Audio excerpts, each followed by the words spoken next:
자, 우리 시청자 여러분들 반갑습니다. 머니코드 김 대표입니다. 자, 벌써 미국 대선이 얼마 남지 않았습니다. 초반에는 그래도 해리스 부통령이 어느 정도 지지율이 좀 많이 높고 트럼프가 이번에는 좀 힘들 수도 있겠구나라는 생각을 했었는데 생각보다도 빠르게 치고 올라옵니다.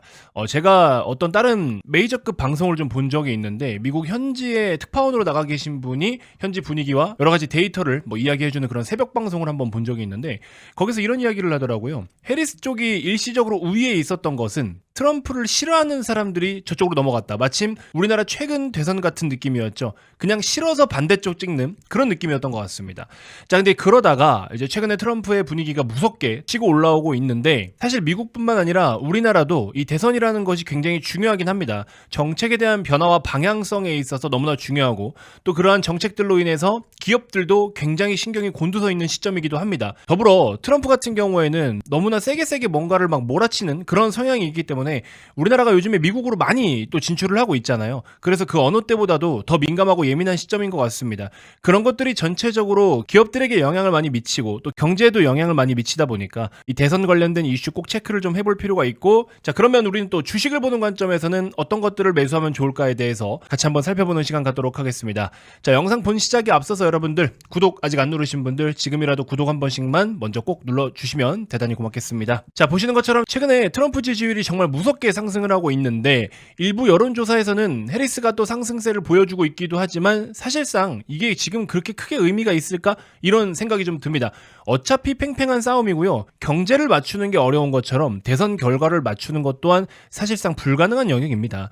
자, 이제 정말 얼마 남지 않았습니다. 시간이 해결을 해줄 거고 우리는 우리에게 필요한 것만 초점을 둬서 대비를 하면 된다라고 저는 생각을 하고 있습니다. 자, 후보별 정책에 대한 비교표인데요. 자, 몇 가지 내용을 한번 잠깐만 좀 살펴본다면 저는 일단 중요한 게 이 물가적인 거, 복지는 우리가 누리는 건 아니니까 일단 패스하고요. 통화정책 같은 경우에도 연준 이사회 독립성을 보장한다라고 이야기를 하고 있지만 사실은 트럼프가 되면은 파월 의장부터 잘라버린다 어쩐다 이런 이야기가 또 나오고 있기도 하고, 제조업에 대한 보조금들 이게 또 가장 문제잖아요. IRA 인플레이션 감축 법안에 대해서 혹은 또 IRA 전기차 보조금을 축소하거나 폐지를 한다라는 트럼프의 공약, 그 다음에 당연히 민주당 해리스 부통령은 인센티브를 유지할 것이다라고 이야기를 하고 있죠. 자, 이것도 뒤에 내용을 좀 더 다뤄볼 거고요. 자, 그 다음에 또 공통적인 부분이 뭐냐면 공급망에서 온쇼어링이 이렇게 공통된 분모다라는 겁니다. 자, 하지만 트럼프 같은 경우에는 자국 중심으로 공급망을 구축할 것이다라는 의견이고, 해리스 같은 경우에는 니어 프렌드 쇼어링이라든지 또 신뢰하고 있는 동맹국들과 파트너 역할에 대한 증대, 요게 또 차이가 있죠. 또 공통적인 부분들, 외교 안보에 있어서는 중국 견제를 우선으로 하겠다, 중국과 러시아 견제를 우선으로 하겠다, 그 다음에 러시아 우크라이나 전쟁에 대한 종결과 우크라이나 일부 나토 편입 등등 이런 것들은 또 비슷한 부분들이 있죠. 자, 여기도 보시면 또 비슷한 내용이에요. 어쨌든 분야별로 공약과 입장에 대한 비교표인데 좀 전에 보여드린 내용과 거의 똑같다라고 보시면 됩니다. 여러 가지 정책들이 있기는 하지만 한국 투자자들이 우선적으로 가장 우려하는 건 IRA 관련 법안입니다. 자, 트럼프는 폐지를 주장하고 있지만 여러분들 사실상 IRA는요 폐지가 불가능합니다. 이게 정말 많은 기업들이 미국에서 IRA 세액공제 혜택 AMPC라는 것을 수령하기 위해서 짐 다 싸들고 미국으로 온 거잖아요.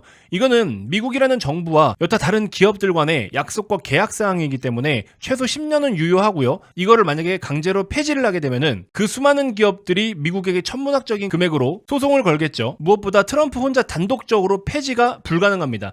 그렇기 때문에 IRA를 폐지시킬 거다라고 이야기를 하고 있지만 폐지는 사실상 불가능합니다. 하지만 다른 방법으로 IRA의 세액공제 혜택인 이 AMPC를 오히려 다른 항목으로 토해내게 할 가능성은 있어요. 세율을 조정한다든가 보조금을 축소시키면서 오히려 AMPC를 좀 덜 가져가게 한다든가 등등 여러 가지 우회적인 방법들은 있기 때문에 어쨌든 트럼프가 IRA를 폐지한다라는 이 주장 자체가 사실 이것만 믿고 들어갔던 우리나라 기업들에게는 악재인 건 분명한 거죠. 자, 우선 두 후보 모두 중국 견제는 공통된 공약입니다. 미국 내의 제조업을 활성화시키는 것 또한 마찬가지입니다. 제가 앞에 표를 좀 보여드렸죠. 자, 그렇기 때문에 세부적으로 기업들에게 어떤 혜택이나 긍정적인 환경을 만들어 줄 것이냐에 대해서는 조금 더 디테일이 다를 수는 있습니다. 좀 전에 말씀드린 것처럼 그냥 미국 자체에서 모든 거를 구축하겠다라는 트럼프의 의견, 그 다음에 그럼에도 동맹국들이라든지 프렌드 쇼어링을 통해서 미국의 성장을 도모하겠다라는 또 민주당의 의견, 이렇게 의견이 조금 디테일은 다르긴 합니다. 여러분들 아시다시피 우리는 탈세계화 신냉전 시대에 살고 있습니다.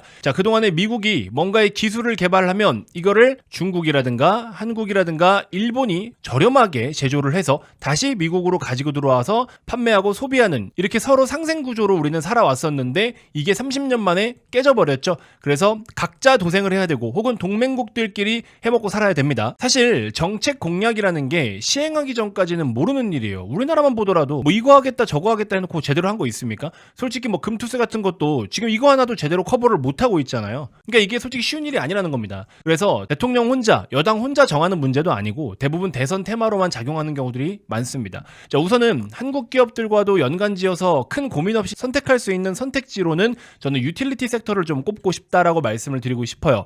현 정부 혹은 차기 정부까지 물가를 일단 무조건 관리를 해야 됩니다. 트럼프도 결국에 에너지 관련된 공약이라든지 기업들의 법인세를 줄이면서 세수를 충당하기 위해서는 또 여러 가지 추가적인 루트들이 있는데 그게 결국에 다 따지고 보면 물가 관리랑 연관성이 매우 큽니다. 급진적인 IRA 추진에 따른 전력 물가 관리 실패로 인해서 최근에 미국 CPI 같은 경우에는 주택과 유틸리티가 인플레이션 기여도가 한 40%대까지 지금 근접했습니다. 물가는 여전히 너무나 중요한 상황이죠. 4%대 후반의 전력 CPI 안정을 위해서 소비자 물가 지수죠. 전력 생산 확대 요구가 증가하고 있다라는 겁니다. 고금리 사이클 진입과 함께 천연가스 생산량 비중이 크게 확대가 되어 왔고 신재생 같은 경우에는 이제 금리에 굉장히 민감하기 때문에 투자 매력도가 많이 좀 떨어진 상황이죠. 비용적인 문제가 가장 컸습니다. 자, 그러나 하반기에 본격적인 금리 인하 사이클로 진입을 했잖아요. 그렇기 때문에 태양광 풍력에 대한 수요도 다시 한번 확대를 좀 보여주고 있고 재고 또한 점진적으로 소진이 되고 있습니다. 자, 전력 물가 안정화의 단기 요인을 고려한 면밀한 에너지 독립 추구를 위해서 천연가스나 신재생 쪽도 관심을 저는 계속 가져야 된다고 봅니다. 뭐 무조건 해리스 쪽은 신재생, 무조건 트럼프 쪽은 원전이나 석탄 쪽, 이건 아니에요. 어쨌든 미국은 에너지가 너무나 시급한 상황입니다. 그래서 전력 인프라 쪽으로도 지금 엄청나게 투자를 해서 낭비되는 전력이라도 세이브를 시키자라는 그런 취지를 보여주고 있지 않습니까? 이런 것들은 사실 대통령이 누가 되든지 간에 상관이 없는 거죠.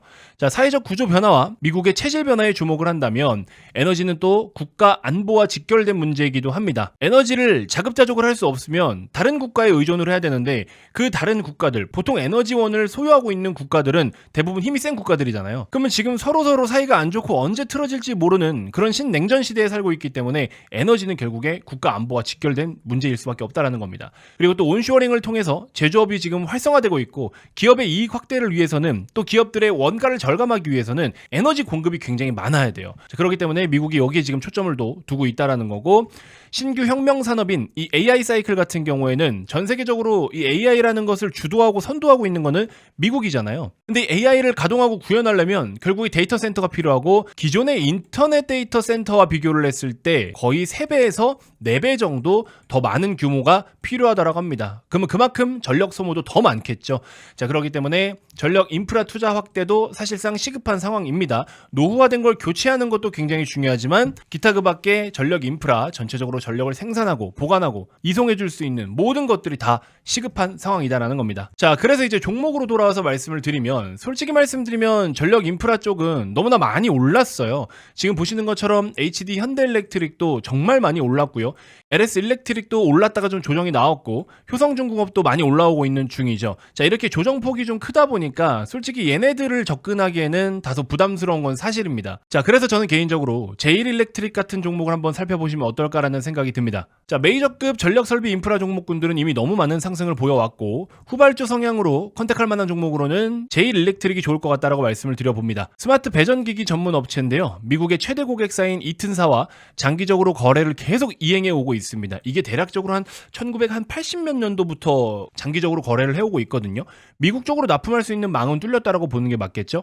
자, 그러면서 이제 국내 스마트홈, 네트워크 배전기기 분야에서 국내 최고의 시장 점유율을 확보하고 있고 차세대 전기 배선기구, 그 다음에 배전기기 시장을 선도하고 있기 때문에 제일일렉트릭 장기 이평선만 깨지 않는다면 꾸준히 관심을 가져볼 만한 종목이다라고 저는 생각이 듭니다. 장기 이평선을 깨고 내려와 버리면은 추세가 이탈한 거기 때문에 장기 이평을 이렇게 깨지 않고 계속해서 지지받으면서 추가적인 상승세를 보여주는 게 핵심입니다. 기술적으로는 장기 이평선 224일선만 깨는지 안 깨는지 체크를 해주시면 될 것 같습니다. 자, 다음 두 번째, 조금 보수적인 성향이신 분들께는 너무 좋을 것 같아요. 배당에 대한 매력도 있으면서 최근에 이제 미국장 중심으로도 유틸리티 섹터가 굉장히 큰 강세 흐름을 보여주고 있거든요. 자, 10월 24일 날 발표가 됐었는데 산업용 전기요금이 9.7%나 인상이 됐습니다.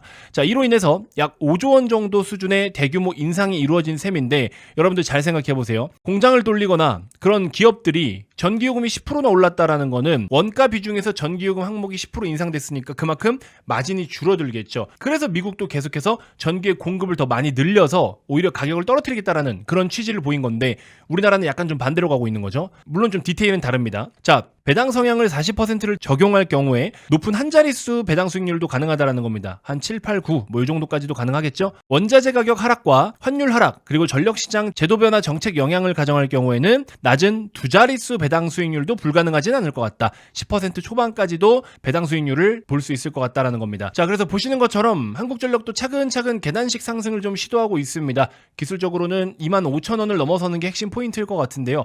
최근에 정말 많은 증권사 측에서 25,000원 정도 혹은 27,000원까지도 목표 주가를 제시해주고 있는데 최근에 수급도 정말 좋습니다. 그리고 또 이런 종목들은 경기 방어주의 성향을 또 갖고 있기 때문에 현재가에서 매수를 접근하시더라도 25,000원 돌파 여부를 꼭 한 번만 체크를 좀 해보시고요.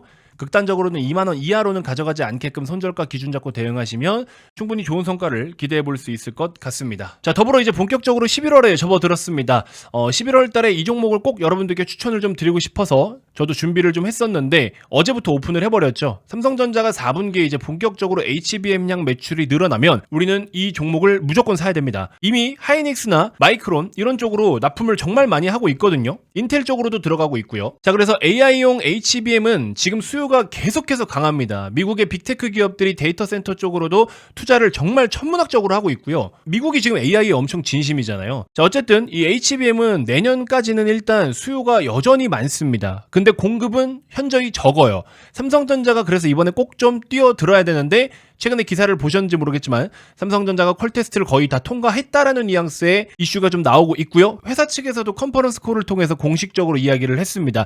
그동안에 뭐 실적 발표하면서 반성문 쓰고 난리가 났었는데 오히려 오랜만에 좋은 내용이 나오면서 삼성전자도 외국인들의 수급이 좀 들어왔었죠. 자, 이 기업이 이제 SK 하이닉스 쪽으로 납품 공시도 있었고요. 그 공시가 내년 상반기까지 모두 실적이 다 반영될 거기 때문에 올해 3분기를 저점으로 해서 내년까지 정말 큰 성장을 보여줄 종목이다라고 생각이 듭니다.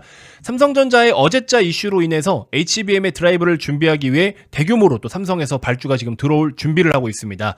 자, 그래서 많이 볼 것도 없어요. 일단은 직전 고점까지만 놓고 봤을 때 요만큼 수준만 올라오더라도 최소 80% 정도의 업사이드는 열려있는 종목입니다. 자, 그래서 여러분들 이런 종목이라든지 무료방 입장이라든지 또 다양한 제가 갖고 있는 여러 가지 자료들 좀 참고를 해서 여러분들 투자에 보탬을 좀 해보고 싶으신 분들은요. 지금 여러분들 현재 보고 계신 영상 고정 댓글을 한번 살펴보시면 제가 링크를 하나 걸어놨어요. 거기에서 뭐 히든 종목뿐만 아니라 다양한 자료를 받아보실 수 있게끔 제가 준비를 해놨으니까 한 번씩 클릭해서 원하시는 거 선택을 좀 해주시면 좋을 것 같습니다. 자, 아무튼 HLB는 이슈와 재료를 기다리고 있는 상황입니다. 재료를 좀 기다리시면서 기다리는 동안에 너무 답답하다라고 생각이 드시면 다른 종목들도 매매를 한번 좀 해보시고 아니면 단기 트레이딩으로 그때그때 핫한 종목들을 치고 빠지면서 수익을 챙기는 이런 느낌의 매매도 한번 해보시면 좋을 것 같습니다. 어쨌든 우리는 돈 벌기 위해서 주식을 하는 거예요. 그렇죠? 자, 그래서 LB를 기다리면서 여러분들 어떤 게 됐든 간에 필요한 게 있으면 저한테 요청을 해주시면 제가 도움을 드릴 수 있는 부분들은 최대로 도움을 드리도록 하겠습니다. 자, 이번 영상 이렇게 해서 마무리하도록 하겠고요. 한 주간 너무 고생 많으셨고 다음 영상에서 또 인사드리도록 하겠습니다. 고맙습니다.